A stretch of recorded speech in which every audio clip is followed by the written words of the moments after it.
Assalamualaikum warahmatullahi wabarakatuh. Halo semuanya, kami dari kelompok 2. Di sini kami akan menyampaikan materi tentang hak dan kewajiban dalam filsafat etika. Yang dimana dengan beranggotakan Elsa Lupiana, Nur Hayati, Budiman, dan Yulianti. Nah teman-teman, dalam kehidupan sehari-hari, kita sering mendengar kata hak dan kewajiban. Namun, jarang sekali kita menggali fondasi moral yang mendasarinya secara sungguh-sungguh. Hak pada dasarnya sering dipahami sebagai sesuatu yang diterima, sedangkan kewajibannya itu sebagai sesuatu yang harus dilakukan. Dalam filsafat etika, hak dan kewajiban merupakan dua konsep fundamental yang saling berkaitan, yang dimana membentuk tulang punggung moralitas sosial dan individu. Nah, keduanya tidak dapat dipisahkan dan penting untuk menjaga keadilan serta keseimbangan sosial. Nah, di sini ada definisi dan konsep dasar hak dan kewajiban, yang dimana hak yaitu kebebasan atau klaim yang dimiliki manusia yang menuntut perlindungan atau pemenuhan dari orang lain atau negara. Contohnya yaitu kita sebagai warga negara memiliki hak yaitu mendapatkan perlindungan hukum, kebebasan berpendapat, serta pelayanan kesehatan yang layak. Sedangkan kewajibannya itu tindakan yang harus dilakukan oleh seseorang, baik itu karena tuntutan moral maupun hukum untuk menghormati hak orang lain atau menaati aturan. Nah, contoh dari kewajiban sebagai warga negara yaitu menaati hukum dan peraturan yang berlaku, membayar pajak, serta ikut menjaga keamanan lingkungan. Lalu selanjutnya pandangan ahli dan teori etika.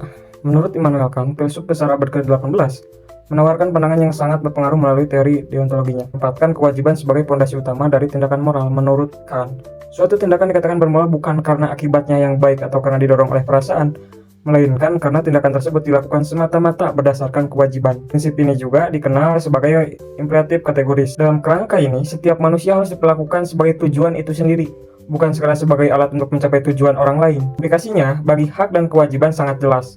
Kewajiban moral bersifat universal dan tidak bersyarat, dan hak asasi manusia melekat pada diri manusia justru karena ia adalah subjek moral yang otonom. Berbeda dengan Kant yang lebih menekankan pada kewajiban individual, John Rawls menggeserkan perhatian pada bagaimana hak dan kewajiban diatur dalam struktur sosial secara adil. Santoso juga tahun 2015 dan Laudiasa tahun 2005, pandangan Rawls mengajarkan bahwa hak tidak boleh menjadi milik eksklusif kelompok kuat saja, melainkan harus distribusikan secara adil, dan negara memiliki kewajiban untuk memastikan distribusi tersebut terjadi dalam praktik kehidupan bermasyarakat yang adil. Pendalaman materi jenis-jenis hak. Yang pertama, hak moral. Moral right. Hak ini bersumber dari akal budi dan hati nurani manusia. Karakteristiknya tidak tertulis namun diakui secara universal oleh masyarakat yang beradab. Hak ini sering disebut hak prahukum. Contohnya, hak seorang anak untuk mendapatkan kasih sayang seorang orang tua, meski tidak ada pasal hukum spesifik yang menghukum orang tua yang kurang menyayangi.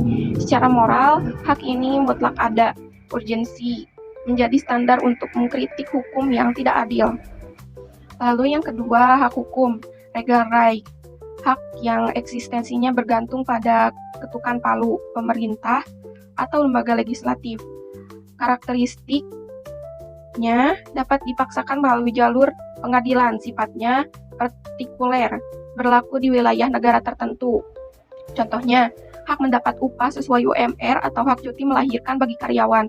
Hubungan dengan hak moral yaitu idealnya hak hukum harus mencerminkan hak moral, namun ada kalanya hak hukum bertentangan dengan moral. Misalnya, hukum yang melegalkan diskriminasi di masa lalu.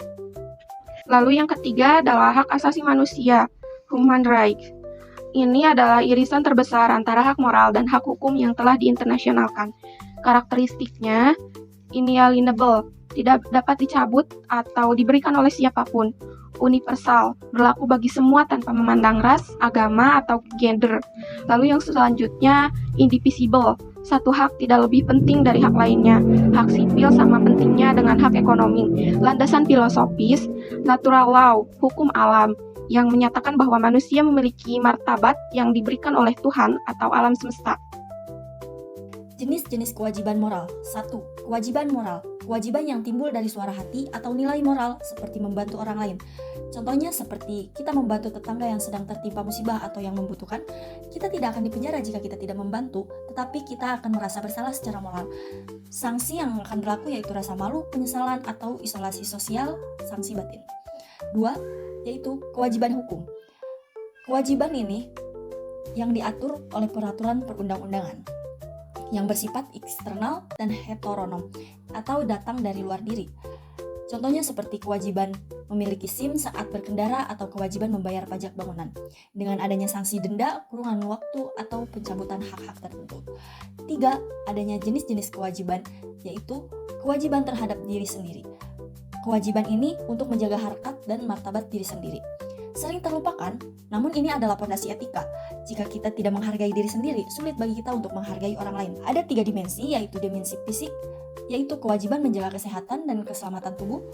Dimensi intelektual, kewajiban untuk terus belajar dan mengembangkan potensi akal budi. Yang ketiga yaitu dimensi moral, kewajiban untuk tidak membiarkan diri menjadi alat bagi kepentingan orang lain secara merendahkan martabat atau menghindari perbudakan mental. Selanjutnya, adapun hubungan hak dan kewajiban dalam kehidupan sosial, yaitu yang pertama ada keseimbangan. Apabila hanya menuntut hak tanpa melaksanakan kewajiban, akan muncul ketidakadilan, konflik sosial, dan pelanggaran hukum. Ini melahirkan masyarakat yang egois. Menurut Anti-Letman, rentan konflik karena setiap orang merasa memiliki klaim tanpa peduli pada beban orang lain. 2. Yaitu keadilan sosial. Di sini yaitu hak asasi manusia tidak dapat dipisahkan dari kewajiban moral untuk menciptakan keharmonisan hidup bersama. Dalam filsafat etika, keadilan sosial berarti mengakui bahwa hak-hak kaum rentan kayak anak-anak, difabel, lansia, dan lainnya merupakan kewajiban kolektif masyarakat dan negara untuk memenuhinya. Yang ketiga yaitu tanggung jawab. Tanggung jawab ini merupakan kewajiban wujud dari kesadaran individu untuk menghormati orang lain. Dalam tingkat etika yang lebih tinggi, kewajiban tidak lagi dilihat sebagai beban hukum, melainkan sebagai bentuk tanggung jawab pribadi. Menjalankan kewajiban adalah cara paling nyata untuk menunjukkan penghormatan atau respect terhadap keberadaan orang lain. Saat kita diam di perpustakaan, kita sedang menghormati hak orang lain untuk belajar. Nah, kita sering ada perdebatan mengenai apakah hak terlebih dahulu atau kewajiban terlebih dahulu. Nah, di sini kita akan membahas mengenai mana lebih dahulu antara hak dan kewajiban, yang dimana dapat ditinjau dari 3 sudut pandang filsafat etika. Nah, sudut pandang yang pertama yaitu menurut Jan Holleck dan Thomas Hobbes, yang dimana manusia lahir membawa hak kodratri yang melekat pada eksistensinya, yang dimana hak atas hidup dan kebebasan ada sebelum hukum atau masyarakat terbentuk. Nah, kewajiban muncul kemudian untuk melindungi hak-hak dasar tersebut, yang dimana John Locke dan Thomas Hobbes mengemukakan bahwa hak lebih dahulu dari kewajiban, dan teori ini atau sudut pandang ini bisa disebut juga dengan aliran hukum kodrat. Nah, yang kedua ada kewajiban lebih dahulu atau disebut juga dengan aliran deontologi dan hukum positif, yang dimana yang dikemukakan oleh Immanuel Kant dan Hans Kelsen, yang dimana pada prinsipnya hak tidak akan ada tanpa adanya kewajiban yang mendahulunya, yang dimana kita memiliki hak atas hidup karena orang lain memiliki kewajiban untuk tidak membunuh kita. Nah, tanpa adanya aturan kewajiban, klaim atas hak menjadi tidak bermakna. Sedangkan yang ketiga yaitu sudut pandang bersama atau simultan dalam teori korelatif, yang dimana berprinsip bahwa hak dan kewajiban adalah dua sisi dari satu koin yang sama, yang dimana keduanya muncul secara bersamaan dalam hubungan sosial. Nah, saat sebuah hak lahir, kewajiban pihak lain untuk menghormatinya langsung tercipta saat itu juga. Nah, teman-teman, kita masuk ke kesimpulan, yang dimana secara keseluruhan filsafat etika menekankan bahwa kehidupan yang moralis tercapai ketika individu saling bertanggung jawab dan memenuhi kewajibannya sambil menghormati hak-hak orang lain.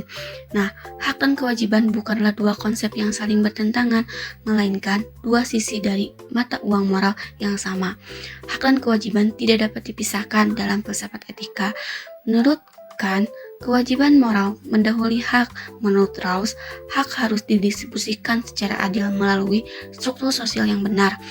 Sedangkan praktik terbaik adalah menyeimbangkan tuntutan hak dan kesadaran serta kewajiban.